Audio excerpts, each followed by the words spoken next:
It's actually very important to have someone in your life that guides you very well, because this path can be very lonely, and it's very important to have someone by your side who is guiding you, a family member or someone you know very well that is actually guiding you and treating you very well inside of this life, because to be alone here in this life as a dragon witch, as having a dragon by your side, is going to be very difficult, because the dragon is leading you where there is no path, but you always need someone in your life that needs to guide you where there is a path, the path of humanity, the path of being a human, because we cannot forget where we are. And why am I saying this? Because something happened with me. Well, actually, something happened with my dragon altar. You have to know something about my dragon altar. It's my shrine. It's everything. It's showing everything from my path. Everything that you see has a history of my dragon path. Where there was no path is now a path, because here you can see the history of my path combined in one table. And so, you know, the things that I have from putting on the dragon altar are never going to be expensive or anything like it. It's most of the time images of the dragon, images that reminds me of the dragon, and images of as well of nature in itself. So now my dragon altar that you see in front of you is a portal to where my dragon is, a portal to the dragon realm, and I take care of it with a lot of love that I also have for my dragon. I treat it with respect. It's not a random just image of the dragon riding a motorcycle that I put on it. No, I think clearly of what I put on my dragon altar. Just like what happened yesterday. Yesterday, my brothers and sisters. This is something that I bought years ago. It was a candle holder, and it was in front of my dragon altar for a long time, because I bought it together alongside with my dad, and my dad is the one that guides me. Actually, my dad is the one that guides me through humanity, drives me, I mean, shows me how to be a human among humans, because that is not what we actually really are. I don't believe that. There is something much more inside of you that lives, that no one else can see, and that is a draconic spirit. And this draconic spirit can make your life quite some challenging, I can say. And that challenge is also something that happened to me. And my dad never asked actually questions with my odd behavior sometimes, and especially once I was awakened by the dragon. The moment that I was awakened by the dragon was also the moment that my mom left me.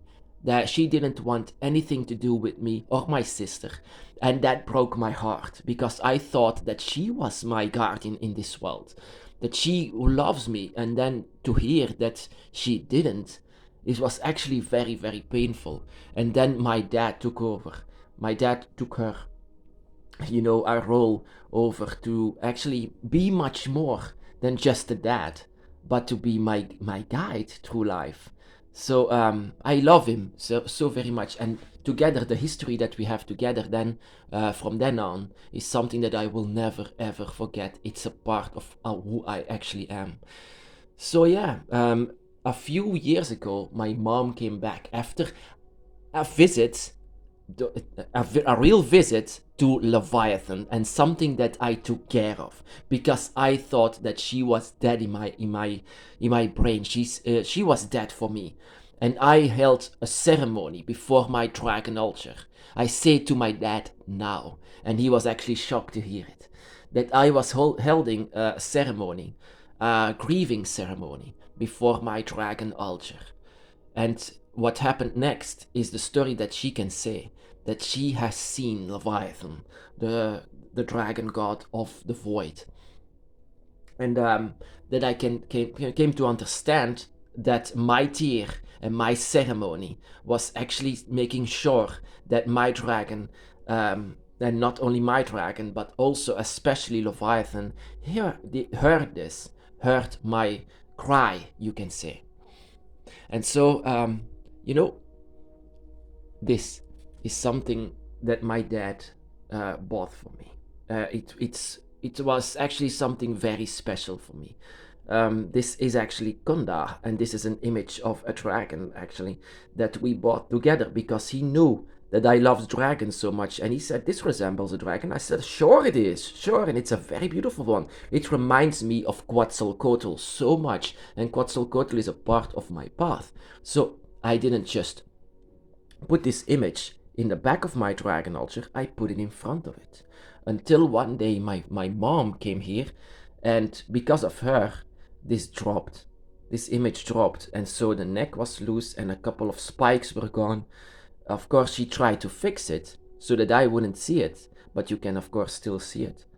And then I say, okay, then I will take it along again and put it on my dragon altar again, just next to where this candle is.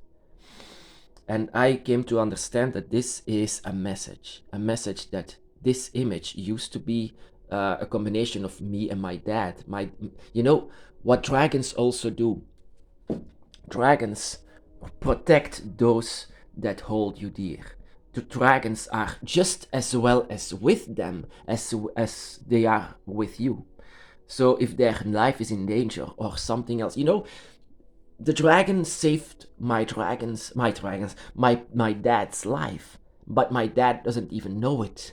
When we had almost a car accident, I told my dad not to drive that fast. My dragon told me, "You're going to have an accident. Slow down." And so I told my dad, and he slowed down. And of course, a wild boar crossed the street that I was seeing before it was happening. And my dad said, "Oh my goodness, Dad, how did you know?" And also, when he was going to have a heart attack, I was also holding my hand on the heart of my dad, holding my hand towards him. So trying actually, please let him be fine, because without him, I'm nothing anymore. I need him. And that is when it happened that the heart attack was eased down so that his life could be saved. And that was actually very surprising. Normally, a heart attack like he had was something, because it was a second time, is something that sure would have killed him. But another tear actually took care that I believe this, I very much feel this, that saved his life, and he doesn't even realize it, that I was doing this. What actually this was, what I came to understand from this incident, because you know, it's wood, it's made out of wood, and normally it just where the lines are, there it stopped.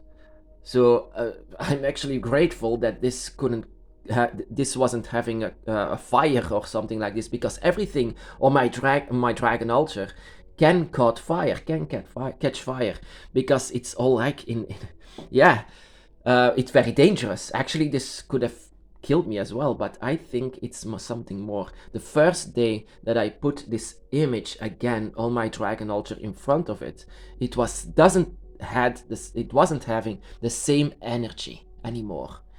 That I say, and even my mom was saying, "What happened? Because it smells like something is burning." I said, "Yeah, my candle holder burned after years. Nothing happened. And then the most normal candle did something like this."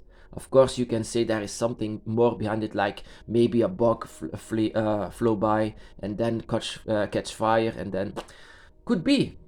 But it's just so coincidence. Again, coincidence. Like I said, this entire dragon altar is set up to show you my path, show myself my path. It's a portal to the other side where the dragon is. It's a portal for my dragon. It's a portal that I really am taking care of this, because this is not just, that is what I cannot say it enough. A dragon altar needs to be a tool, not an empty thing, not an empty object, not just to show off, this is my dragon altar, now I'm a dragon witch. No, a dragon altar needs to be an object, needs to be not just an object, but needs to be a tool, something that you can use, something of dragon magic, something where the dragon can even show himself. And that is what I think happened here. But not in only that. You know, when I do sometimes candle magic, I see sometimes that the candles are flickering whenever my dragon is very close, and can even talk with how the candles are flickering in that way. Because it means that the dragon is flying through it. It means that your dragon is close by. You know, when your dragon, that is also what's supposed to be. When you have your dragon altar, your dragon has to be close by to this altar. And your dragon can speak through it. So, of course, what I want to say, every one of us should have someone in their life like this. Because I truly love my dad. I tell him all the time about the dragon. Of course, he doesn't want to hear it because he knows somewhere it's true. He's seen more than once paranormal activities in his life, all related to the dragon and all related to magic. Of course, he's not a believer in magic, but I explained to him how dragon magic works, and it's not Hollywood magic, not at all. So I know that he knows. I know that he knows that I am a dragon witch, and that is something that you need as well, my brothers and sisters. Someone inside of your life that can guide you in the path of humanity, in the path of being a human. That is also very important to go through this life. It's not just to say that you have a draconic experience in this life. Actually, what you have is a human experience inside of another life, of one of the lives.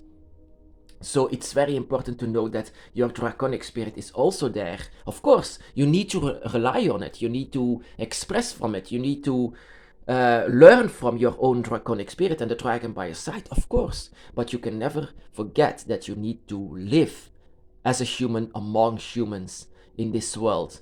And that you cannot forget to walk through the path of every human, because you also need to work, you also need to learn, you also need everything. And then a person, a very good person, family member or friend by your side, can do so much good.